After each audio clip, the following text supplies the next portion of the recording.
we didn't see the finish line in Israel and Gaza. IDF is killing every day. They are bombing on the humanitarian aid center. Dr. Milan, as a politician, as a citizen, as a civilized person, how do you see, is it a final plan to execute, to clean the Palestinian people from that their residence?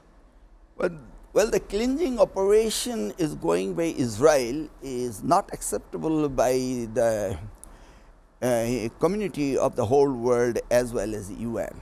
First of all, I believe UN should take more initiative and talk about it. Secondly, Trump and Netanyahu, the meeting had in Washington thrice last week, and there was no conclusive statement done there.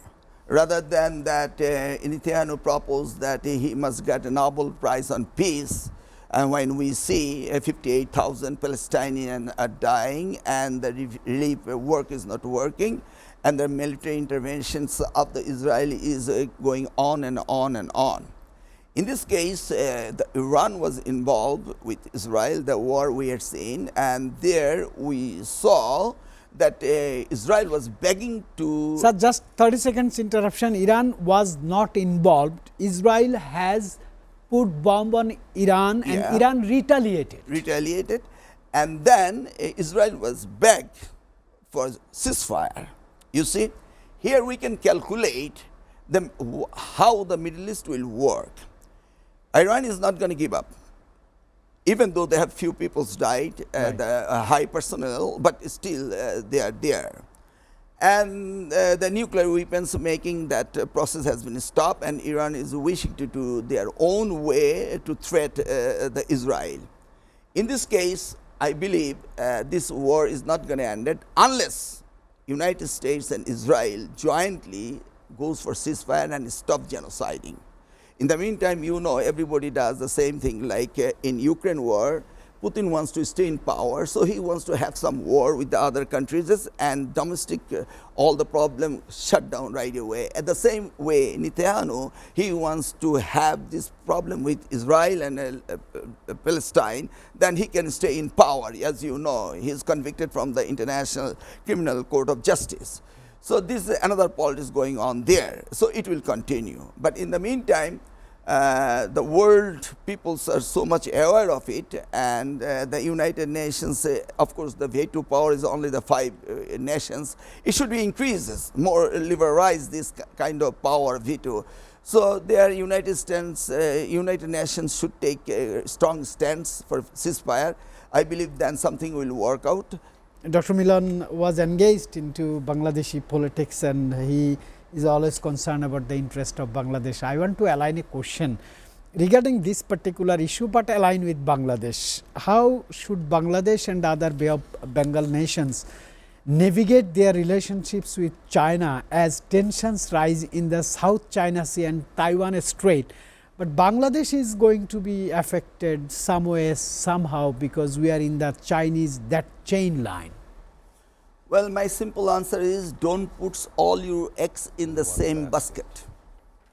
Bangladesh diplomacy should be evenly distributed among China, India, also with the United States. We cannot go straight line to have someone in the positive, someone in the negative. So that's my straight answer to this regards. Do you advise for security issues we should have a very strong tie with West, I mean NATO and United States, I mean unipolar power, and do you think we should be also progressive about the trading with China? Well, it should be balanced, not imbalanced. You see, the big project Chinese are investing, and eventually what you see had happened in Sri Lanka. So we don't want that kind of huge investment in Bangladesh infrastructure or building port or anything, and we'll take the burden of the paying off loans. So it should be balanced. I like to word balanced diplomacy. Balanced diplomacy should be in 21st century, because if you put all your eggs according to you, it will be dangerous. You have to lose everything. Sir, I want to do one more question to you regarding this issue. Without China, business is impossible. Without China, producing RMG is impossible. what do you think? Government should put high priority concentration on this China issue right this moment to create a very green channel with China to continue our business, production business, especially I mean RMG and other raw materials. On the other side, should we do a high priority concentration with Washington to negotiate tariffs, because it will kill us? Well, I said earlier, and Norman said it, it is the opportunity. So, first of all, I consider it as a threat. So, if we cannot import the materials from China, from where we will get it?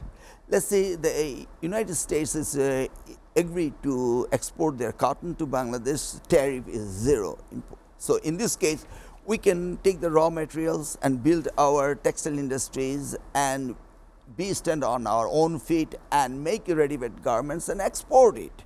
Because if we go more linear to China, United States is not going to like it. As I said, they have other mission also, Indo-Pacific, or you can buy the Boeing instead of Airbus. You remember Bangladesh was ready to buy Airbus, but government to government deals and arms, weapons. What America wants? America wants that the gap should be filled up. At the same time, we should not give upper hand to China. So if you want to go with the West, you have to look their interest also. So that's the reason I say it is a balanced politics should be there. Otherwise, we are in deep trouble. Right, sir.